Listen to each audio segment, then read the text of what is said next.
ಶ್ರೀ ಗುರುಭ್ಯೋ ನಮಃ. ವಾಲ್ಮೀಕಿ ರಾಮಾಯಣ ಮತ್ತು ಆನಂದ ರಾಮಾಯಣದ ವರ್ಣನೆಗನುಸಾರವಾಗಿ ದಶಕಂಠನಾದಂಥ ರಾವಣ ಮಾಡಿದಂಥ ದಿಗ್ವಿಜಯಗಳು ಮತ್ತು ಆತ ಅನೇಕ ಯುದ್ಧಗಳನ್ನು ಸೋತ ವರ್ಣನೆ ಇತ್ಯಾದಿಗಳನ್ನು ನೋಡ್ತಾ ಇದ್ದೇವೆ. ಹಿಂದಿನ ಕಥೆಯಲ್ಲಿ ವಾಲಿಯ ಪರಾಕ್ರಮದ ಪ್ರದರ್ಶನ ಈ ರಾವಣನಿಗೆ ಆಗಿದ್ದನ್ನು ನೋಡಿದ್ವಿ. ಅದಾದ ಬಳಿಕದ ಕಥೆ ಆನಂದ ರಾಮಾಯಣದ ಸಾರಕಾಂಡದ 13ನೇ ಸರ್ಗದಲ್ಲಿದೆ. ಪುಷ್ಪಕ ವಿಮಾನದಲ್ಲಿ ಕುಳಿತುಕೊಂಡು ಈ ರಾವಣ ತನ್ನ ಮನಸ್ಸಿಗೆ ಅನುಗುಣವಾಗಿ ಸಂಚಾರವನ್ನು ಪ್ರಾರಂಭ ಮಾಡಿದ.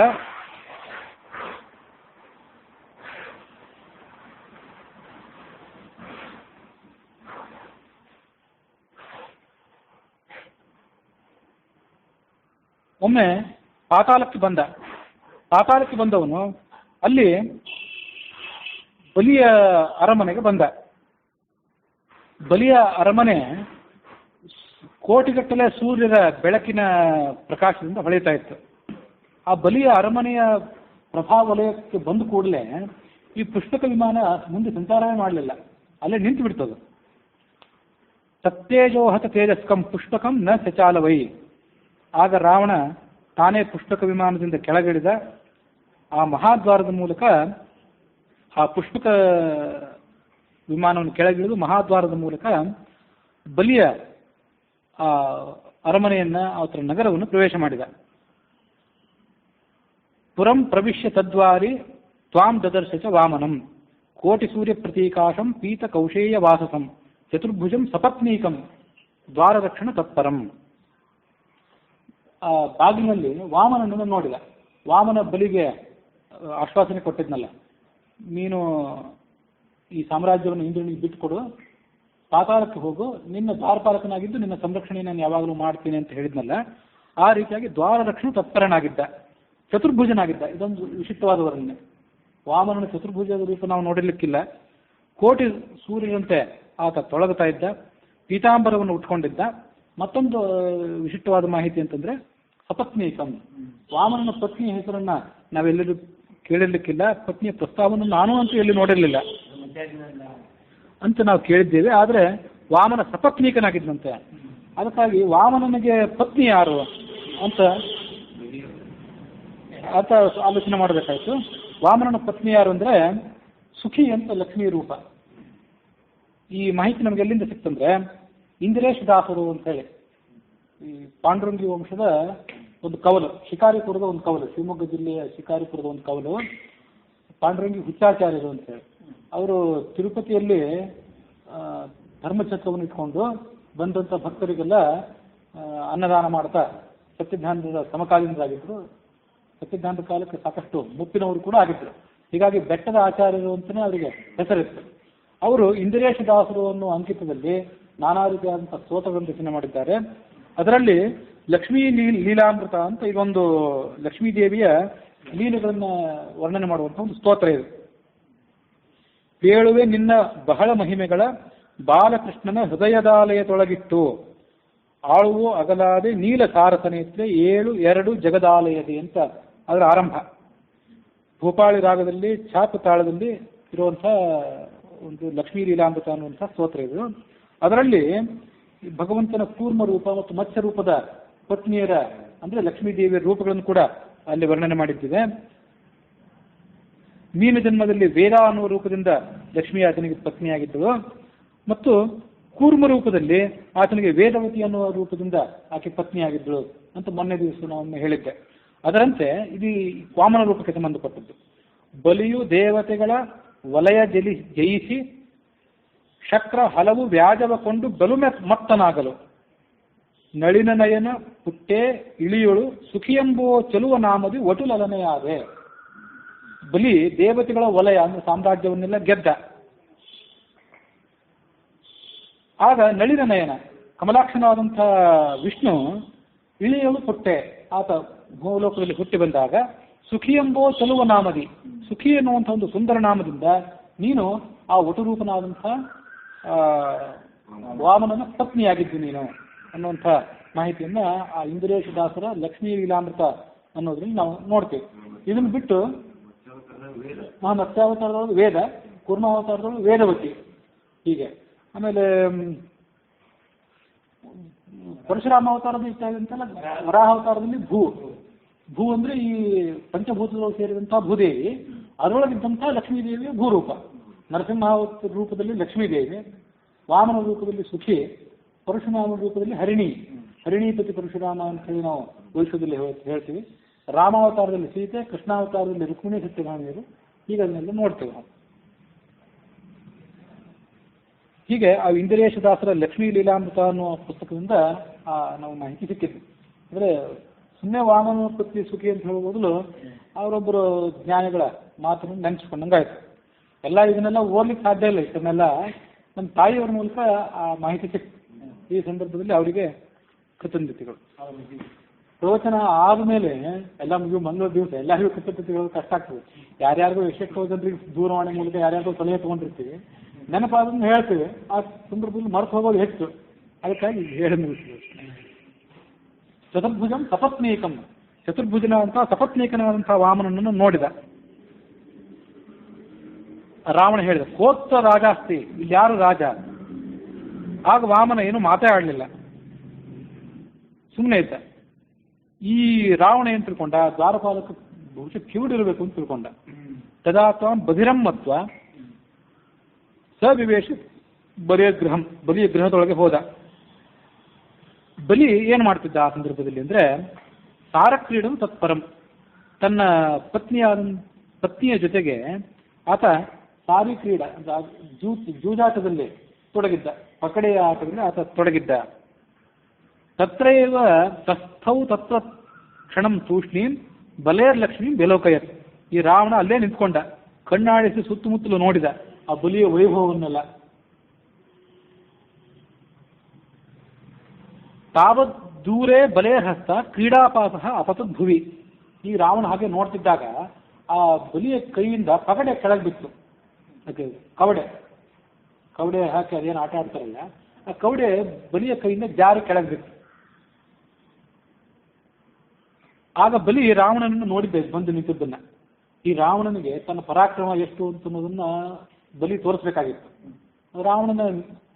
ರಾವಣ ಎಷ್ಟು ದುರ್ಬಲ ಅನ್ನೋದನ್ನು ತೋರಿಸ್ಬೇಕಾಗಿತ್ತು. ಆತನ ಅಹಂಕಾರ ಖಂಡನೆ ಮಾಡಬೇಕಾಗಿತ್ತು. ಅದಕ್ಕೇನು ಮಾಡಿದ ಅಂದ್ರೆ ಬಲಿ ಸಮಾನೇತು ರಾವಣಾಯ ಬಲಿ ರಾಜ್ಞಾಪಯುತ್ತದೆ. ಅಲ್ಲಿ ಕವಡೆ ಬಿದ್ದಿದೆ, ತಗೊಂಡ್ವಾ ಅಂತ ಹೇಳಿದ. ಆ ಕವಡೆ ಹೊರೋದಾಗಲಿಲ್ಲ ಈ ರಾವಣನಿಗೆ.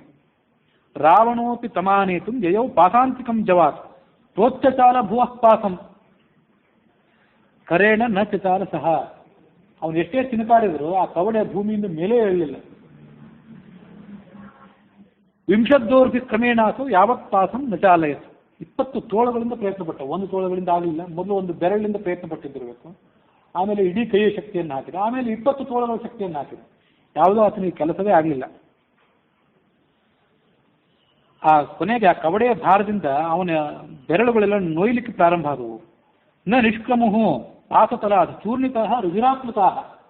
ಕೈಲಾಸ ಪರ್ವತದ ಕೆಳಗೆ ಆತನ 20 ತೋಳುಗಳು ಸಿಕ್ಕೊಂಡು ಒದ್ದಾಡಿದ್ನಲ್ಲ, ಹಾಗೆ ಆ ಕವಡೆಯ ಕೆಳಗೆ ಆತನ ಬೆರಳುಗಳೆಲ್ಲ ಸಿಕ್ಕೊಂಡು ಅವು ರಕ್ತ ಸಿಕ್ಕಾಗ್ಬಿಟ್ಟು.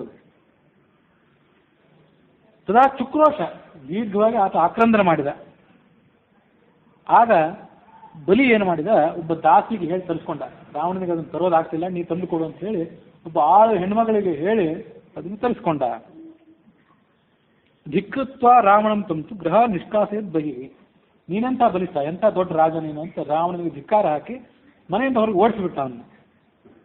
ವಿಶ್ವನಂದನ ತೀರ್ಥರು ರಚನೆ ಮಾಡಿದಂಥ ಬಾಲರಾಮಾಯಣ ಇದೆಲ್ಲ, ಅದರಲ್ಲಿ ರಾವಣ ಇಂಥದ್ದೇ ಇನ್ನೊಂದು ಪ್ರಸಂಗ ಇದೆ. ಅದು ಬಹುಶಃ ಮತ್ತೊಂದು ಅಧ್ಯಾತ್ಮ ರಾಮಾಯಣ ಇತ್ಯಾದಿ ಕಡೆ ಬೇರೆ ಕಡೆ ಎಲ್ಲೂ ಬಂದಿದ್ದಿರಬೇಕು. ಎಲ್ಲನೂ ನನಗೆ ಅವಲೋಕನ ಮಾಡ್ಲಿಕ್ಕೆ ಆಗಲಿಲ್ಲ. ಅದಕ್ಕೆ ಮುಖ್ಯವಾಗಿ ಆನಂದ ರಾಮಾಯಣ ಮತ್ತು ವಾಲ್ಮೀಕಿ ರಾಮಾಯಣ ಇಟ್ಕೊಂಡು ಹೇಳೋದು ಒಂದು ಉದ್ದೇಶ. ಅಲ್ಲೇನಿದೆ ಬಲಿ ತನ್ನ ಕರ್ಣಕುಂಡಲವನ್ನು ಎತ್ತು ಅಂತ ಹೇಳಿದಂತೆ ರಾವಣನಿಗೆ. ಆ ಕರ್ಣಕುಂಡಲವನ್ನು ಕೂಡ ಅಳಗಾಡಿಸ್ಲಿಕ್ಕೆ ಆಗಲಿಲ್ಲ ರಾವಣನಿಗೆ ಅಂತ ಆ ಶ್ಲೋಕ, ಅಂಥದ್ದೊಂದು ಪ್ರಸಂಗವನ್ನು ವಿಶ್ವನಂದನ ತೀರ್ಥರು ತಮ್ಮ ಬಾಲರಾಮಾಯಣ ಪುಸ್ತಕದಲ್ಲಿ ಉಲ್ಲೇಖ ಮಾಡಿದ್ದಿದೆ. ಮನೆಯಿಂದ ಹೊರಗೆ ಓಡಿಸಿದ ಬಲಿ. ಮುಂದೆ ಏನು ಮಾಡಿದ್ರು ಅಂದರೆ ರಾಜದೂತರು ಆ ರಾವಣನ್ನು ಹಿಡ್ಕೊಂಡು ಹೋದರು, ಬಂಧಿಸಿದ್ರು, ಅವನನ್ನು ಬಂಧಿಸಿ ಇಟ್ಟುಬಿಟ್ರು.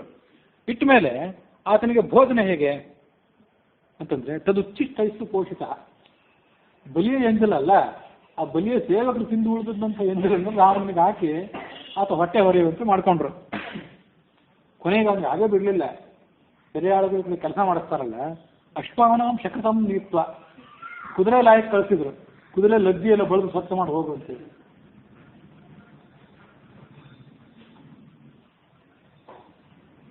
ಅಶ್ವಾನಾಂ ಶಕೃತಂ ನೀತ್ವ ಪ್ರಾಕ್ಷಿಪ ಪ್ರತ್ಯಹಂ ಬಹಿಹಿ. ಪ್ರತಿ ದಿವಸ ಲಜ್ಜೆಯನ್ನೆಲ್ಲ ಹೊರಗೆ ತೆಗೆದು ಆ ಕುದುರೆ ಲಾಯವನ್ನು ಸ್ವಚ್ಛ ಮಾಡಿಸೋದು ಆತನಿಗೆ ಕೆಲಸ ಆಗಿತ್ತು.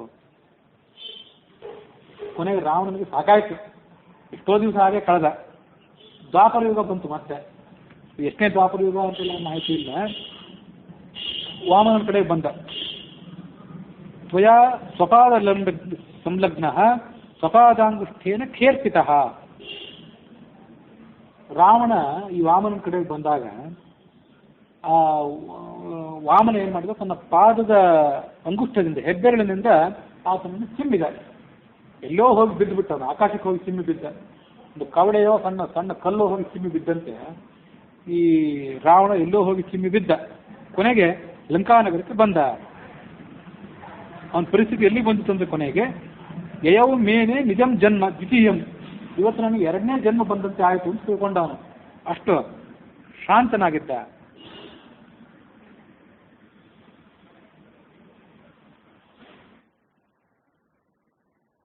ಮುಂದೆ ಆ ವಾಲ್ಮೀಕಿ ರಾಮಾಯಣದಲ್ಲಿ ಮತ್ತು ಆನಂದ ರಾಮಾಯಣದಲ್ಲಿ ಎರಡರಲ್ಲೂ ಕೂಡ ಸಮಾನವಾಗಿರುವಂಥ ಕಥೆ ಇದೆ. ಅನರಣ್ಯ ಅನ್ನುವಂಥ ರಾಜನ ಕಥೆ ನಾನು ಹೇಳಿದ್ದೆ. ಅನರಣ್ಯ ರಾಜನ ಕಡೆಯಿಂದ ಶಾಪ ಬಂದಿತ್ತು ರಾವಣನಿಗೆ. ಅನರಣ್ಯ ರಾಜನು ಕೂಡ ಸೋಲಿಸಲಿಕ್ಕೆ ಆತ ಪ್ರಯತ್ನ ಪಟ್ಟಿದ್ದ. ಆತ ಅನರಣ್ಯ ಸೋತು ರಾವಣನ ಕಡೆಯಿಂದ ಪೆಟ್ಟು ತಿಂದು ಸಾಯುವಾಗ ರಾವಣನಿಗೆ ಶಾಪ ಕೊಟ್ಟಿದ್ದ. ನನ್ನ ವಂಶದಲ್ಲೇ ಬಂದಂಥ ಒಬ್ಬ ವಿಷ್ಣುವಿನ ಅವತಾರಭೂತನ ಅಂತ ವ್ಯಕ್ತಿ ನಿನ್ನನ್ನು ಸಂಹಾರ ಮಾಡ್ತಾನೆ, ನೀನು ನನ್ನ ಕುಲವನ್ನು ಅವಮಾನ ಮಾಡಿದ್ದಕ್ಕಾಗಿ ಅಂತ ಶಾಪ ಕೊಟ್ಟದ ಕಥೆ ಏನಿದೆ, ಅದನ್ನ ನಾವು ಆ ಆನಂದ ರಾಮಾಯಣದ ಸಾರಕಾಂಡದಲ್ಲಿ ಮುಂದೆ ಆ ಕಥೆಯನ್ನು ನೋಡ್ತೀವಿ.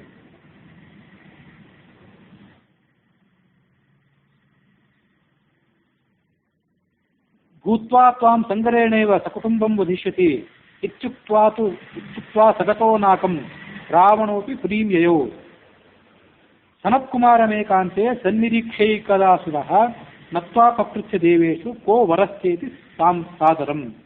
ಮುಂದೆ ಈ ರಾವಣ ಆ ಕಡೆ ಈ ಕಡೆ ಒಂದು ಸಂಚಾರ ಮಾಡುವಾಗ ಸನತ್ಕುಮಾರನನ್ನು ನೋಡಿದ. ಸನತ್ಕುಮಾರನನ್ನು ಕೇಳಿದ, ದೇವತೆಗಳಲ್ಲಿ ಯಾರು ಶ್ರೇಷ್ಠ?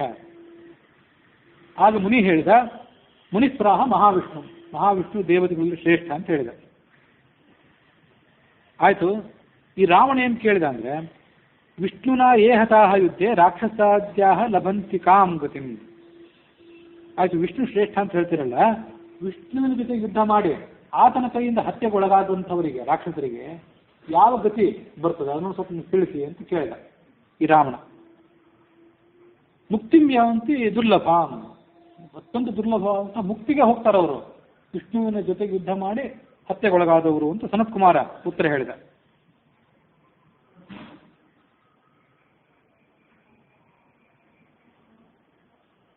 ಪುನಃ ಪಪ್ರಚ್ಛತಂ ನತ್ವ, ಮತ್ತೆ ಕೇಳಿದ, ಆಯ್ತು ಹಾಗಾದ್ರೆ ಆ ವಿಷ್ಣುವಿನ ಜೊತೆಗೆ ನಾನು ಯುದ್ಧ ಮಾಡ್ಬೇಕಲ್ಲ, ಅದು ಯಾವಾಗ ಸಾಧ್ಯ, ನನಗೆ ಹೇಗೆ ಸಾಧ್ಯ ಅಂತ ಕೇಳಿದ. ಆಗ ಮುನಿ ಹೇಳಿದ, ತ್ರೇತಾಯುಗದಲ್ಲಿ ನರರೂಪದಿಂದ ರಾಮ ಅನ್ನೋ ಹೆಸರಿನಿಂದ ವಿಷ್ಣು ಹುಟ್ಟುತ್ತಾನೆ ಅಯೋಧ್ಯೆಯಲ್ಲಿ. ಆತನ ಜೊತೆಗೆ ನೀನು ಏನಕ್ಕೆ ಏನೋ ಪ್ರಕಾರ ವಿರೋಧ ಮಾಡಬೇಕು. ವಿರೋಧ ಮಾಡಿದರೆ ಆತನಿಂದ ನಿನಗೆ ವಧೆ ಆಗ್ಲಿಕ್ಕೆ ಸಾಧ್ಯ, ಮುಂದೆ ನಿನಗೆ ಶ್ರೇಷ್ಠವಾದ ಸದ್ಗತಿ ಸಿಗ್ಲಿಕ್ಕೆ ಸಾಧ್ಯ. ಅದಕ್ಕಾಗಿ ರಾವಣ ಏನ್ ಮಾಡಿದ ಅಂದ್ರೆ, ವಿರೋಧಾರ್ಥಂ ಜನಕಜಾಂ ಅಹರತ್ ಗೌತಮೀ ತಟಾತ್ ಅಶೋಕೇ ರಕ್ಷಿತಾತೇನ ಮಾತೃವತ್ ಸ್ವವಧೇಚ್ಛಯ. ಆತ ಮುಂದೆ ಏನ್ ಮಾಡಿದ ಅಂದ್ರೆ, ಆ ವಿಷ್ಣು ರಾಮನ ರೂಪದಿಂದ ಹುಟ್ಟಿ ಬಂದಾಗ ಆ ರಾಮನ ವಿರೋಧ ಮಾಡ್ಬೇಕಲ್ಲ, ವಿರೋಧ ಹೇಗೆ ಮಾಡಬೇಕು, ರಾಮನಿಗೆ ತೀವ್ರವಾದ ಕೋಪ ಬರಬೇಕು. ಅದಕ್ಕೆ ರಾಮನ ಪತ್ನಿಯನ್ನು ಅಪಹಾರ ಮಾಡಬೇಕು ಅಂತ ಇಂಥ ಒಂದು ಆಲೋಚನೆ ಆತನ ತಲೆಯಲ್ಲಿ ಮೊಳತಿದ್ದು ಈ ಹಿನ್ನೆಲೆಯಲ್ಲಿ. ಗೌತಮಿ ನದಿಯ ತೀರದಲ್ಲಿ ರಾಮ ಲಕ್ಷ್ಮಣ ಸೀತೆಯರಿದ್ದಾಗ ಅಲ್ಲಿ ಸೀತೆಯನ್ನು ಅಪಹಾರ ಮಾಡಿ ಅಶೋಕವನದಲ್ಲಿ ಅವಳನ್ನ ರಕ್ಷಿಸಿದ್ದ. ಮಾತೃವತ್, ತಾಯಿಯಂತೆ ರಕ್ಷಿಸಿದ್ದ. ಆಕೆಯ ಮೇಲೆ ಆತನಿಗೆ ಯಾವುದೇ ದುಷ್ಟ ವಿಚಾರ ಇರಲಿಲ್ಲ. ಇದೆಲ್ಲ ಯಾಕೆ ಮಾಡಿದ್ದ ಅಂದ್ರೆ ಸ್ವವಧೇಚ್ಛಯ ಅಂತಿದೆ. ಇದನ್ನ ಯಾವ ದೃಷ್ಟಿಯಿಂದ ನೋಡಬೇಕು ಅಂತ ಹಿಂದೊಮ್ಮೆ ಹೇಳಿದ್ದೆ, ಮತ್ತೊಂದ್ಸಲ ಅದನ್ನ ನೆನಪು ಮಾಡ್ಕೊಳ್ಬೇಕು. ಆವಾಗ ಕೇಳದೆ ಇದ್ದವ್ರು ಯಾರಾದ್ರೂ ಇದ್ದರೆ ಅದನ್ನ ಕೇಳಿ ಅಂತ ಹೇಳಿ. ಅಲ್ಲಿ ಈ ಎರಡು ಸಂಗತಿಗಳಿದೆ, ಅದನ್ನು ನಾವು ಸ್ಪಷ್ಟೀಕರಣ ಮಾಡ್ಕೊಳ್ಬೇಕಾದದ್ದು. ಏನಂದ್ರೆ, ವಿಷ್ಣುವಿನಿಂದ ಹತ್ಯೆಗೊಳಗಾದವರಿಗೆಲ್ಲರಿಗೂ ಸದ್ಗತಿ ಇಲ್ಲ. ವಿಷ್ಣುವಿಂದ ಹತ್ಯೆಗೊಳಗಾದವರು ಯೋಗ್ಯರಾದಂತಹ ಜೀವರಿದ್ರೆ, ಸಜ್ಜನರಿದ್ರೆ ಅವರು ಸದ್ಗತಿಯನ್ನು ಪಡ್ಕೊಳ್ಳೋದು ಸತ್ಯ. ವಿಷ್ಣುವಿನಿಂದ ಹತ್ಯೆಗೊಳಗಾದವರು ದುರ್ಜೀವರಿದ್ರೆ ಅಂಥವ್ರಿಗೂ ಸದ್ಗತಿ ಅಂತಿಲ್ಲ. ಎಷ್ಟೋ ಬಾರಿ ನಾವು ಈ ಆನಂದ ರಾಮಾಯಣ, ವಾಲ್ಮೀಕಿ ರಾಮಾಯಣ, ಭಾಗವತ ಇತ್ಯಾದಿಗಳನ್ನು ನೋಡಿದರೆ ವಿಷ್ಣುವಿನ ಹತ್ಯೆಗೊಳಗಾದವರೆಲ್ಲರೂ ಕೂಡ ಯಾವುದೇ ಪಕ್ಷಪಾತ ಇಲ್ಲದೆ ಎಲ್ಲರೂ ಕೂಡ ಸದ್ಗತಿಯನ್ನೇ ಪಡ್ಕೊಳ್ತಾರೆ ಅಂತ ಹೇಳಿದಂತಿದೆ. ಹಾಗಾಗಿ ವಿಷ್ಣುವಿನ ಕುರಿತು ಭಕ್ತಿಯಾದರೂ ಮಾಡಿ ಅಥವಾ ದ್ವೇಷವನ್ನಾದರೂ ಮಾಡಿ, ಭಕ್ತಿಯನ್ನು ಮಾಡಿದರೂ ಕೂಡ ಅಪಾರವಾದಂಥ ಏಕಾಗ್ರತೆಯಿಂದ ವಿಷ್ಣುವನ್ನು ಧ್ಯಾನ ಮಾಡಬೇಕಾಗ್ತದೆ, ಆವಾಗಲೂ ಮುಕ್ತಿ. ದ್ವೇಷ ಮಾಡಿದರೂ ಕೂಡ ಸದಾ ಆತನನ್ನೇ ಮನಸ್ಸಲ್ಲಿ ಚಿಂತನೆ ಮಾಡ್ತಿರ್ತಾರಲ್ಲ, ಹಾಗಾಗಿ ದ್ವೇಷ ಮಾಡಿದರೂ ಕೂಡ ಮುಕ್ತಿ ಅಂತ ಆ ಒಂದು ಧ್ವನಿ ನಮಗೆ ಕಾಣಿಸ್ತದೆ. ಎಷ್ಟೋ ಬಾರಿ ಅಥವಾ ಕಥೆಗಳನ್ನು ಕೇಳಿರ್ತೀರಿ ನೀವು ಕೂಡ. ಆದರೆ ಮಧ್ವಾಚಾರ್ಯ ತಾತ್ಪರ್ಯ ನಿರ್ಣಯ, ವಾದಿರಾಜರ ರುಕ್ಮಿಣೀಶ್ವರಿಯಲ್ಲಿ ಬಂದಂತಹ ವರ್ಣನೆ ಇತ್ಯಾದಿಗಳೆಲ್ಲದ ಪ್ರಕಾರ ಮತ್ತು ಸಕಲ ಶಾಸ್ತ್ರಗಳ ವಿಮರ್ಶೆಯ ಮೂಲಕ ತಿಳ್ಕೊಳ್ಬೇಕಾದ್ದೇನೆಂದ್ರೆ, ಭಕ್ತ್ಯ ತ್ವನನ್ಯಯ ಲಭ್ಯ, ಭಕ್ತಿಯ ಹೊರತಾಗಿ ಜ್ಞಾನಪೂರ್ವಕ ಅಂತ ಭಕ್ತಿ, ಜ್ಞಾನ ಭಕ್ತಿ ಇವೆರಡೂ ಕೂಡ ಒಂದೇ ನಾಣ್ಯದ ಎರಡು ಮುಖಗಳು. ಜ್ಞಾನವನ್ನು ಹೊರತಾದ ಭಕ್ತಿ ಇಲ್ಲ, ಭಕ್ತಿಯನ್ನು ಹೊರತಾದ ಜ್ಞಾನವಿಲ್ಲ. ಹೀಗೆ ಆ ಜ್ಞಾನಪೂರ್ವಕವಾದಂಥ ಭಕ್ತಿ ಅಥವಾ ಭಕ್ತಿಪೂರ್ವಕವಾದಂಥ ಜ್ಞಾನ ಏನಿದೆ ಅದನ್ನು ಬಿಟ್ಟರೆ ಭಗವಂತನನ್ನು ತಲುಪಲಿಕ್ಕೆ ಬೇರೆ ಯಾವುದೇ ಹಾದಿ ಇಲ್ಲ. ಯಾರಾದರೂ ಆತನನ್ನು ವಿರೋಧ ಮಾಡಿ ಅದನ್ನು ಸದ್ಗತಿಯನ್ನು ಪಡ್ಕೋತಾರೆ ಅಂತ ಕಂಡ್ರೆ ಅಲ್ಲಿ ನಾವು ತಿಳ್ಕೊಳ್ಬೇಕಾದ್ದೇನಿದೆ, ಅಲ್ಲಿ ಆ ಶರೀರದಲ್ಲಿ ಇರುವಂಥವ್ರು ಇಬ್ರು ಅಂತ ತಿಳ್ಕೊಳ್ಬೇಕು. ಯಾವುದೇ ಅಪವಾದವಿಲ್ಲದೆ, ಯಾವುದೇ ಶಂಕೆ ಇಲ್ಲದೆ ಅದನ್ನು ತಿಳ್ಕೊಳ್ಬೇಕು. ಅಲ್ಲಿ ಇಬ್ರು ಇದ್ದೇ ಇರ್ತಾರೆ. ಅಲ್ಲಿ ಆ ಶರೀರ ವಧೆಗೊಳಗಾದಾಗ, ವಿಷ್ಣುವಿನಿಂದ ವಧೆಗೊಳಗಾದಾಗ ದುಷ್ಟನಾದವನು ದುರ್ಗತಿಯನ್ನು ಪಡ್ಕೊಳ್ತಾನೆ, ಅದರಲ್ಲಿ ಸಜ್ಜೀವನಾದವನು ಸದ್ಗತಿಯನ್ನು ಪಡ್ಕೊಳ್ತಾರೆ. ರಾವಣ, ಕುಂಭಕರ್ಣ, ಶಿಶುಪಾಲ ಮತ್ತು ಊರ್ವಶಿ, ತಾಟಕ ಇವರೆಲ್ಲರಿಗೂ ಕೂಡ ಇದೇ ನಿಯಮ. ಹೊರತು ದ್ವೇಷದಿಂದ ಯಾರೂ ಕೂಡ ಮುಕ್ತಿಯನ್ನು ಪಡ್ಕೊಳ್ಳಿಕ್ಕೆ ಸಾಧ್ಯ ಇಲ್ಲ. ಆದರೆ ಶಾಸ್ತ್ರದ ಪ್ರಮೇಯಗಳೇನಿದೆ ಅದು ಸ್ಪಷ್ಟವಾಗಿ ಕಾಣುವಂತೆ ನಿರೂಪಿತ ಆಗಿರೋದಿಲ್ಲ. ಅದನ್ನು ಸಾಕಷ್ಟು ಪೂರ್ವಾಪರ ವಿಮರ್ಶೆ ಮಾಡಿ, ಬೇರೆ ಗ್ರಂಥಗಳು, ವೇದಾದಿಗಳು, ಸ್ಮೃತಿಗಳನ್ನೆಲ್ಲವೂ ಕೂಡ ವಿಮರ್ಶೆ ಮಾಡಿ ಶಾಸ್ತ್ರದ ರಹಸ್ಯವನ್ನು ನಾವು ಕಂಡುಕೊಳ್ಬೇಕಾಗ್ತದೆ. ಮತ್ತು ಎರಡನೇ ವಿಷಯ ಇನ್ನೊಂದೇನು, ರಾವಣ ಆ ಸೀತೆಯನ್ನು ತಾಯಿ ಅಂತ ನೋಡಿದ್ದ ಅಂತೇನಿದೆಯಲ್ಲ, ಆ ರಾವಣನ ಶರೀರದಲ್ಲಿ ಹೊಕ್ಕಂಥ ಎರಡು ಜೀವಗಳಿದ್ವಲ್ಲ, ಒಂದು ಜಯ, ಭಗವಂತನ ದ್ವಾರಪಾಲಕರಂತಹ ಜಯ ಒಬ್ಬ ಇದ್ದ, ಮತ್ತೊಬ್ಬ ದುಷ್ಟನಾದಂಥ ಹಿರಣ್ಯಕಶಿಪು ಇದ್ದ. ಇವರಿಬ್ಬರ ಪೈಕಿ ಸೀತೆಯ ಬಗ್ಗೆ ಕೆಟ್ಟ ದೃಷ್ಟಿಯನ್ನು, ಕೆಟ್ಟ ಆಲೋಚನೆಯನ್ನು ಇಟ್ಕೊಂಡಂಥವನು ಜಯ, ಅಂದರೆ ಹಿರಣ್ಯಕಶಿಪು. ಆದರೆ ಸೀತೆಯನ್ನು ತಾಯಿಯಂತೆ ಕಂಡವನು ಜಯ ಅನ್ನೋದನ್ನು ಈ ರೀತಿ ಅರ್ಥ ಮಾಡ್ಕೊಳ್ಬೇಕು. ಮಾತೃವಿನಂತೆ ಕಂಡ ಅಂತ ನಾವು ಅಭಿಪ್ರಾಯ ಇದೆಯಲ್ಲ, ಇದು ಬೇರೆ ಕಡೆಯಲ್ಲೂ ಬಂದೇ ಇಲ್ಲ. ಇದು ಆನಂದ ರಾಮಾಯಣದಲ್ಲಿ ಮಾತ್ರ ಇದೆ, ವಾಲ್ಮೀಕಿ ರಾಮಾಯಣದಲ್ಲೂ ಹೀಗಿಲ್ಲ. ಆಚಾರ್ಯರ ತಾತ್ಪರ್ಯ ನಿರ್ಣಯದಲ್ಲೂ ಕೂಡ ಈ ಅಂಶಗಳನ್ನು ಹೇಳಿಲ್ಲ. ಆಚಾರ್ಯ ತಾತ್ಪರ್ಯ ನಿರ್ಣಯದಲ್ಲಿ ಎಲ್ಲ ಅಂಶ ಹೇಳಲೇ ಇಲ್ಲ. ಅವ್ರು ಹೇಳಿದ ಕೆಲವು ಅಂಶಗಳನ್ನು, ಕೆಲವನ್ನು ನೀವೇ ತಿಳ್ಕೊಳ್ಳಿ, ನಿಮಗೊಂದು ಮೇಲ್ಪಂಕ್ತಿ ನಾನು ಹಾಕಿಕೊಟ್ಟಿದ್ದೇನೆ, ಕೆಲವನ್ನು ಊಹೆ ಮಾಡಿ ನೀವು ತಿಳ್ಕೊಳ್ಳಿ ಅಂತ ಅದನ್ನು ಹೇಳಿರ್ತಾರೆ. ಎಲ್ಲ ಗ್ರಂಥಕಾರರ ಅಭಿಪ್ರಾಯನೂ ಹಾಗೆ. ಗ್ರಂಥಗಳನ್ನ ರಚನೆ ಮಾಡಿ ಎಲ್ಲವನ್ನೂ ವಿಸ್ತಾರವಾಗಿ ಹೇಳ್ತಾ ಹೋಗೋದಾದ್ರೆ ಆ ಗ್ರಂಥನೇ ಮುಗಿಲಿಕ್ಕಿಲ್ಲ, ತಾತ್ಪರ್ಯ ನಿರ್ಣಯ ಒಂದೇ ಮುಗಿಲಿಕ್ಕಿಲ್ಲ.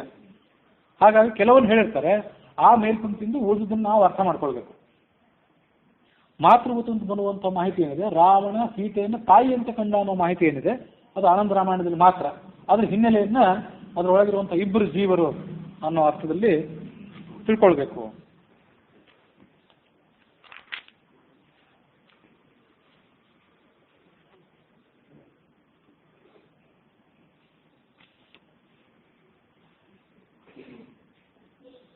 ಮುಂದೊಮ್ಮೆ ಇದೇ ರಾವಣ ನಾರದರನ್ನು ಭೇಟಿಯಾದ. ಪಪೃಚ್ಛ ರಾವಣ ಭಗವನ್ ಬ್ರೂಹಿ ಮೇ ಯೋದ್ಧುಂ ಕುತ್ರ ಸಂತಿ ಮಹಾಬಲಾಹ. ಬಲಿಷ್ಠರಾದಂಥವ್ರ ಜೊತೆ ಯುದ್ಧ ಮಾಡಬೇಕು ಅನ್ನೋದು ನನ್ನ ಒಂದು ಅಪೇಕ್ಷೆ. ನಿಮಗೆ 3 ಜಗತ್ತಿನ ಪರಿಚಯವೂ ಇದೆ. ಬಲಿಷ್ಠರಾದವರು ಎಲ್ಲೆಲ್ಲಿ ಯಾವ್ಯಾವ ಲೋಕದಲ್ಲಿದ್ದಾರೆ ಅಂತ ಗೊತ್ತಿದೆ. ಸ್ವಲ್ಪ ಬಲಿಷ್ಠವಾದಂಥವ್ರ ಪರಿಚಯ ನನಗೆ ಮಾಡಿಕೊಡಿ, ನಾನು ಅಲ್ಲಿ ಹೋಗಿ ಯುದ್ಧ ಸಾರ್ತೀನಿ ಅವ್ರ ಮೇಲೆ ಅಂತ ಹೇಳಿದ. ಮುನಿ ಸ್ವಲ್ಪ ಧ್ಯಾನಸ್ಥರಾಗಿ ನಿಂತು ಹೇಳಿದರು, ಶ್ವೇತದ್ವೀಪ ಅಂತ ಒಂದು ಲೋಕ ಇದೆ. ಶ್ವೇತದ್ವೀಪ, ವೈಕುಂಠ, ಅನಂತಾಸನ ಅಂತ ಭಗವಂತನ 3 ಲೋಕಗಳು. ಅದಕ್ಕಾಗಿ ಭಗವಂತನನ್ನು ತ್ರಿಧಾಮ ಅಂತ ಕರೆಯೋದಿದೆ. ಆ ಶ್ವೇತದ್ವೀಪದಲ್ಲಿ ಮಹಾಬಲಿಷ್ಠರಾದಂಥ ದೊಡ್ಡ ದೊಡ್ಡ ಶರೀರವುಳ್ಳಂಥ ಪರಾಕ್ರಮಿಗಳಿದ್ದಾರೆ. ಅವರೆಲ್ಲರೂ ವಿಷ್ಣು ಪೂಜಾರಥರು, ವಿಷ್ಣುನ ನಿಹತಾಹ, ಅವರು ಕೂಡ ವಿಷ್ಣುವಿನಿಂದ ಕೊಲ್ಲಲ್ಪಟ್ಟವರೇ ಅವರಿದ್ದಾರೆ. ತಯೇವ ತತ್ರ ಸಂಜಾತಾಹ ಹಿ ಅಜೇಯಾಸ್ತಿ ಸುರಾಸುರೈ, ಯಾವ ದೇವತೆಗಳು ರಾಕ್ಷಸರು ಅವರನ್ನು ಗೆಲ್ಲಲಾರರು. ನಿನಗೇನಾದರೂ ಯುದ್ಧದ ತೀಟೆ ಇದ್ದರೆ ಅಲ್ಲಿ ಹೋಗು. ರಾವಣ ತಡ ಮಾಡಲಿಲ್ಲ, ಮಂತ್ರಿಗಳ ಜೊತೆಗೆ ಪುಷ್ಪಕ ವಿಮಾನವನ್ನು ಏರೇ ಬಿಟ್ಟ. ಶ್ವೇತದ್ವೀಪದ ಸಮೀಪಕ್ಕೆ ಹೋದ. ತತ್ಪ್ರಭಾಹದ ತೇಜಸ್ಕಂ ಪುಷ್ಪಕಂ ನಾಚಲ ಪುರಃ, ಪುಷ್ಪಕ ವಿಮಾನಕ್ಕೆ ಮತ್ತೆ ಅಲ್ಲಿ ಅಡೆತಡೆ ಬಂತು. ಆ ಶ್ವೇತದ್ವೀಪದ ಪ್ರಭಾವ ವಲಯಕ್ಕೆ ಪುಷ್ಪಕ ವಿಮಾನ ಬಂದು ಕೂಡಲೇ ಸಂಚಾರವನ್ನು ಮಾಡುವುದನ್ನು ನಿಲ್ಲಿಸಿಬಿಟ್ಟು ಪುಷ್ಪಕ ವಿಮಾನ. ಯಥಾ ಪ್ರಕಾರ ರಾವಣ ಕೆಳಗಿಳಿದ, ತಾನೇ ಅಲ್ಲಿ ಒಳಗೆ ಹೋದ. ಪ್ರವಿಶನ್ನೇವ ತದ್ವೀಪಂ ಧೃತೋ ಹಸ್ತೇನ ಯೋಷಿತ, ಆ ದ್ವೀಪಕ್ಕೆ ಕಾಲಿಟ್ಟು ಕೂಡಲೇ ಒಬ್ಬಳು ಹೆಣ್ಮಗಳು ಅದನ್ನು ಹಿಡಿದು ಬಿಟ್ಲು. ಗಂಡಸರು ಯಾರೋ ದೊಡ್ಡ ಪರಾಕ್ರಮಗಳು ಹಿಡಿಯೋದು ಹೋಗಲಿ, ಒಬ್ಬಳು ಹೆಣ್ಮಗಳು ಅದನ್ನು ಹಿಡಿದು ಬಿಟ್ಲು. ಗಚ್ಚಂಚ ಕಸ್ಯಚಿದ್ದಾಸ್ಯ ಪುಷ್ಪಾನ್ಯಾನ ಇದು ಮುನಂ, ಅವಳು ಯಾರು? ಶಸ್ತ್ರಾಸ್ತ್ರ ತರಬೇತಿ ಇದ್ದವಳು, ದೊಡ್ಡ ಮಹಾಕುಲದಲ್ಲಿ ಹುಟ್ಟಿದಂಥ ಹೆಣ್ಮಗಳೇನು ಅಲ್ಲ ಅವಳು. ಮತ್ತೊಬ್ಬ ಯಾರೋ ಒಬ್ಬರ ದಾಸಿ ಅವಳು. ಹೂ ತರಲಿಕ್ಕೆ ಅಂತೇಳಿ ಕಾಡಿಗೆ ಬಂದವಳು. ಅಂದ್ರೆ ಹೂ ತರಲಿಕ್ಕೆ ಅಂದ್ಮೇಲೆ ಯಾಕೆ ಹೇಳ್ತಾರಂದ್ರೆ, ಅವಳಿಗೆ ಇರುವಂಥ ಶಕ್ತಿ, ಅವಳ ಸಾಮರ್ಥ್ಯ ಅಷ್ಟಕ್ಕೆ ಸೀಮಿತ ಆಗಿತ್ತು. ಹೂ ತರೋದು ಅವಳ ಕೆಲಸ ಆಗಿತ್ತು. ಕಾಡಿಗೆ ಬಂದಿದ್ಲು. ಇವನನ್ನು ನೋಡಿ ಹಿಡಿದು ಬಿಟ್ಲಿ, ರಾವಣನನ್ನು ನೋಡಿ. ತಯಾ ಪೃಷ್ಠ ಕುತಃ ಕೋಸಿ ಪ್ರೇಷಕೇನವಾವುದ, ಆಕೆ ಅವನು ಕೇಳಿದ್ಲು, ನೀನು ಯಾರು, ಎಲ್ಲಿಗೆ ಬಂದಿದ್ದಿ, ಯಾತಕ್ಕಾಗಿ ಬಂದಿದ್ದಿ, ಯಾರು ನಿನ್ನ ಕಳಿಸಿದ್ದಾರೆ? ಅವಳೊಬ್ಬಳೇ ಅಲ್ಲ, ಅವಳ ಸುತ್ತಮುತ್ತಲು ಮತ್ತೊಂದು ಕೆಲವು ಜನ ಸ್ತ್ರೀಯರು ಸೇರಿಕೊಂಡ್ರು. ಅವರೆಲ್ಲ ಈ ರಾವಣನನ್ನು ನೋಡಿ ಮುಹುರ್ಮುಹು ಹಸಂತೀವಿ, ಜೋರಾಗಿ ಈತನನ್ನು ನೋಡಿ ಅಪಹಾಸ ಮಾಡಿ ನಗಲಿಕ್ಕೆ ಪ್ರಾರಂಭ ಮಾಡಿದರು. ಮುಖೇಶಿ ತಾಡಿತೋ ಹಸ್ತೈಹಿ ಭ್ರಾಮಿತಃ ಅಧೋಮುಖಂ ಚಿರಂ, ಅವರು ಬೇಕಾದಷ್ಟು ಜನ ಸ್ತ್ರೀಯರಿದ್ರು. ಒಬ್ಬೊಬ್ಬರು ಒಂದೊಂದು ಮುಖಕ್ಕೆ ಬಾರಿಸಿದ್ರು ಇವನಿಗೆ, ರಾವಣನಿಗೆ. ಮುಖೇಶು ತಾಡಿತಃ ಹಸ್ತೈಹಿ ಅಧೋಮುಖಂ, ಕೆಳಗೆ ಬಿದ್ದು ಬಿಟ್ಟ, ತಲೆ ಕೆಳಗಾಗಿ ಕೆಳಗೆ ಬಿದ್ದ, ಮುಖ ಕೆಳಗಾಗಿ ಕೆಳಗೆ ಬಿದ್ದ. ಚಿರಂ, ಎಷ್ಟೋ ಕಾಲ ಹಾಗೆ ಬಿದ್ದಿದ್ದ. ಧೃತ್ವೈಕಂ ತತ್ವದಂ ತಾಭಿ ಕ್ಷಿಪ್ತಃ ಕಂದುಕವನ್ ಮುಹು, ಮತ್ತು ಸ್ವಲ್ಪ ಹೊತ್ತಾದ್ಮೇಲೆ ಯಾರೋ ಒಬ್ಬಳು ಆತನ ಕಾಲು ಹಿಡಿದು ಎಬ್ಬಿಸಿದ್ಲು. ರಾವಣನ ಕಾಲು ಹಿಡಿದು ಎಬ್ಬಿಸಿ ಚೆಂಡಿನಂತೆ ಆತನ ದೂರಕ್ಕೆ ಬಿಸಾಡಿದ್ಲು. ಕಂದುಕ ಅಂದ್ರೆ ಚೆಂಡು. ಪರಸ್ಪರಂ ಹಿ ಕ್ರೀಡದ್ಭಿ ಕಯಾಕಸ್ತು ಲೀಲಯ, ಹೀಗೆ ಅವ್ರು ಏನ್ ಮಾಡಿದ್ರು ಅಂದ್ರೆ, ಈ ಹುಡುಗಿ ಆ ರಾವಣನನ್ನ ಆ ಕಡೆ ದಪ್ಪಿದ್ಲು, ಇನ್ನೊಬ್ಬ ಹುಡುಗಿ ಹತ್ರ, ಅವಳು ತನ್ನಿಂದ ಮತ್ತೊಂದು ಕಡೆ ದಪ್ಪುತ್ತಾ ಇದ್ಲು. ಹೀಗೆ ಚೆಂಡಿನಂತೆ ಆ ಕಡೆ ಈ ಕಡೆ ದಬ್ಬಿ ರಾವಣನನ್ನ ಆಯಾಸಗೊಳಿಸಿದ್ರು ಅವರು, ಆ ಸ್ತ್ರೀಯರು.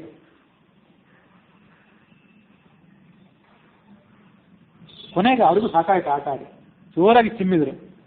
ಹೋಗಿ ಎಲ್ಲಿ ಬಿದ್ದ ಅಂದ್ರೆ, ಲಂಕಾನಗರದ ಸಮೀಪದಲ್ಲಿ ಪರಲಂಕ ಅಂತ ಒಂದಿತ್ತು. ಹಿಂದೊಮ್ಮೆ ಹೇಳಿದ್ದೆ. ಆ ಪರಲಂಕ ಅಂದ್ರೆ ಯಾವುದು? ರಾವಣನ ಸಹೋದರಿ ಒಬ್ಬಳಿದ್ಲು, ಕ್ರೌಂಚಿ ಅಂತ. ಶೂರ್ಪನಖೆ ಅಂತೆ ರಾವಣನಿಗೂ ಕೂಡ ಕೈಕಸಿಯಲ್ಲೇ ಹುಟ್ಟಿದಂತ ಸಹೋದರಿ ಅವಳು. ಕುಂಭೀನಸಿ, ಕ್ರೌಂಚಿ, 6 ಜನ ಹೋಗ್ತಾ ಇದ್ರು ಅಂತ. ರಾವಣ, ಕುಂಭಕರ್ಣ, ವಿಭೀಷಣ, ಕ್ರೌಂಚಿ, ಕುಂಭೀನಸಿ, ಶೂರ್ಪನಖ. ಇದು ಆನಂದ ರಾಮಾಯಣದ ಪ್ರಕಾರ. ಈ ಕ್ರೌಂಚಿ ಅನ್ನೋ ಹೆಸರು ವಾಲ್ಮೀಕಿ ರಾಮಾಯಣದಲ್ಲಿ ಇಲ್ಲ. ರಾವಣನ ಸಹೋದರಿ ಅವಳು. ಪರಲಂಕ ಅಂತ ಅವಳ ನಿವಾಸ ಸ್ಥಾನ. ಯಾಕೆಂದ್ರೆ ಅವಳನ್ನ ರಾವಣ ಮದುವೆ ಮಾಡಿಕೊಡುವಾಗ ಅವಳ ಗಂಡನಿಗೆ ಹೆಸರು ನೆನಪಿಲ್ಲ, ವಿದ್ಯುತ್ ಜಿಹ್ವನೋ ಮತ್ತೊಬ್ಬ ಖಡ್ಗ ಜಿಹ್ವ ಅಂತ ಇದ್ದಿರ್ಬೇಕು. ವಿದ್ಯುತ್ ಜಿಹ್ವ ಶೂರ್ಪಣಖೆಯ ಗಂಡ, ಖಡ್ಗ ಜಿಹ್ವ ಅಂತ ಈತನ ಹೆಸರು ಇದ್ದಿರಬೇಕು. ಆಕೆ ಕ್ರೌಂಚಿಯ ಗಂಡ ಅವನು. ಅವಳಿಗೆ ಪರಲಂಕ ಅನ್ನೋದು ಉಡುಗೊರೆಯಾಗಿ ಕೊಟ್ಟಿದ್ದ ಅಂತ ಹೇಳಿದ್ರು, ವರದಕ್ಷಿಣೆಯಾಗಿ ಕೊಟ್ಟಿದ್ದ ತಂಗಿ ಗಂಡನಿಗೆ. ಆ ನಗರಕ್ಕೆ ಬಂದು ಬಿದ್ದ. ಬಿದ್ದದ್ದು ಎಲ್ಲಿ ಬಿದ್ದ ಅಂದ್ರೆ, ಹೇಳಾರ್ದ ಜಾಗಕ್ಕೆ ಹೋಗಿ ಬಿದ್ದ, ಶೌಚಕೂಪಕ್ಕೆ. ಅಲ್ಲಿ ಹೋಗಿ ಬಿದ್ದು ಬಿಟ್ಟ. ಕೃಚ್ಛಾತ್ ಹಸ್ತಾದ್ ವಿನಿರ್ಮುಕ್ತ ತಾಸಾಂ ಸ್ತ್ರೀಣಾಂ ದಶಾನನ ಆಶ್ಚರ್ಯ ಮಸುಲಂ ಲಬ್ಧ್ವಾ ಚಿಂತೆಯಾಮಾಸ ದುರ್ಮತಿ. ಅಲ್ಲಿ ಹೋಗಿ ಬಿದ್ದು ಬಹಳ ಶೋಚನೀಯವಾದಂತಹ ಪರಿಸ್ಥಿತಿಯನ್ನು ಆತ ಅನುಭವಿಸಿದ. ಸ್ವಲ್ಪ ಅಲ್ಲೇ ಆಲೋಚನೆ ಮಾಡಿದ. ವಿಷ್ಣುನಾಯೇ ಹತಾಯುದ್ಧೆ ತೇಷಾಂ ಏತಾದೃಶಂ ಬಲಂ, ತರಿಹತ್ರ ನಿಹತಸ್ಥೇನ ಶ್ವೇತದ್ವೀಪಂ ವ್ರಜಾಮ್ಯಹಂ.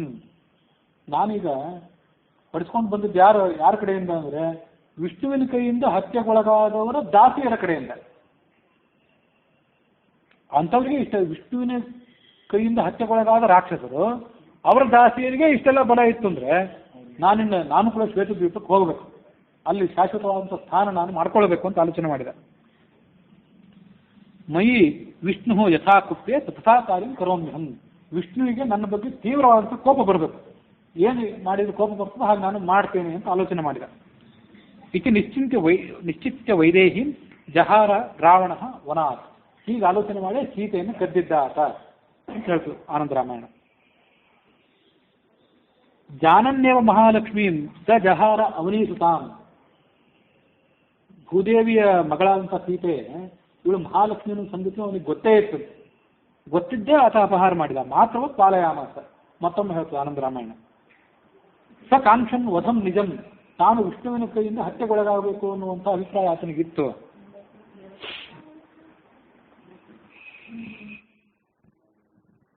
ಹೀಗೆ ಆ ಒಂದು ಉದ್ದೇಶ ಇಟ್ಕೊಂಡೇ ರಾವಣ ಮಾಡಿದ ಅನ್ನುವಂಥ ಸಂಗತಿಯನ್ನು ನೋಡಿದ್ವಿ. ಅಲ್ಲಿಗೆ ವಾಲ್ಮೀಕಿ ರಾಮಾಯಣ ಮತ್ತು ಆನಂದ ರಾಮಾಯಣ ಇವುಗಳೆಲ್ಲರಲ್ಲಿ ಬಂದಂತೆ ರಾವಣನ ದಿಗ್ವಿಜಯ ಮತ್ತು ರಾವಣ ಕೆಲವು ರಾಜರ ಕಡೆಯಿಂದ ಸೋಲವನ್ನು ಅನುಭವಿಸಿದಂಥ ಕಥೆಗಳನ್ನೆಲ್ಲ ಆ ಎರಡು ರಾಮಾಯಣದ ಪ್ರಕಾರ ನಾವು ನೋಡಿ ಮುಗಿಸಿದ್ದೇವೆ. ಇನ್ನು ಮುಂದೆ ವಾಲಿ ಸುಗ್ರೀವರ ಜನನ ಇತ್ಯಾದಿಗಳನ್ನು ನೋಡಬೇಕು.